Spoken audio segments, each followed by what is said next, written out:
This is the Elite SC3 bandsaw sharpening machine, designed for sharpening various tooth profiles on bandsaw blades for the wood cutting industry.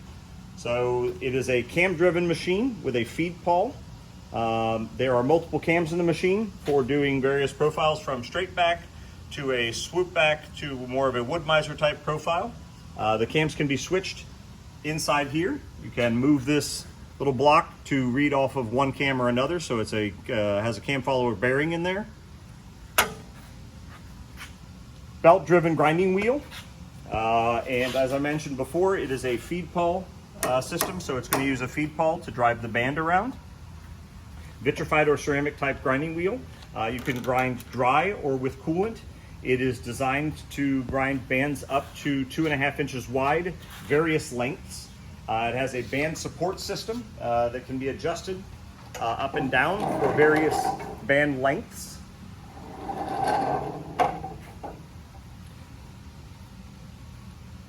Very simple control box with emergency stop, a speed control with a potentiometer, your coolant, grinding motion, and grinding wheel on and off buttons.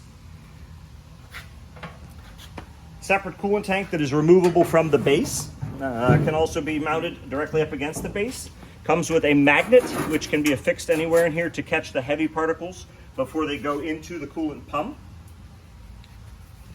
So the band mounting mechanism can be indexed away from the grinding wheel, and then you mount in these pins here the band on the bottom, let the roller ride against it, mount it up against here in these pins on the top. There is a magnetic switch right here.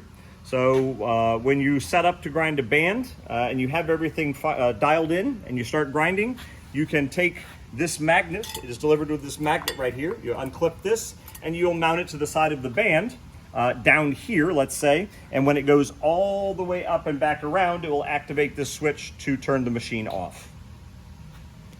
So to get the machine running, we would turn on the grinding motion and the grinding wheel. There are multiple knobs here. This knob is not going to be used on this machine at all. It has no function.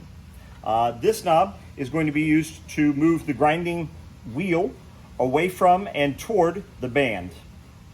This knob here moves the feed pawl up and down to move the face of the tooth up toward the grinding wheel or away from the grinding wheel. And this is a limiting knob which limits the upper end stroke of the feed pawl. On this side of the machine, there is a locking lever. This is going to be the cutting angle or the hook angle of the band. Right now it's set on 10 degrees. So you can loosen that and you can adjust this to, let's say, 7 or 8 degrees, and we can lock it back down in place. And that sets your grinding wheel at the right angle to grind that hook angle on the face of the tooth. There are 2 adjustments here. One is going to be for the tooth pitch. This also has to do with the style of band, of how wide the swoop is, meaning wood miser, narrow, wide, but this is going to be your primary adjustment for the tooth pitch, which would be your distance from tip to tip on your band.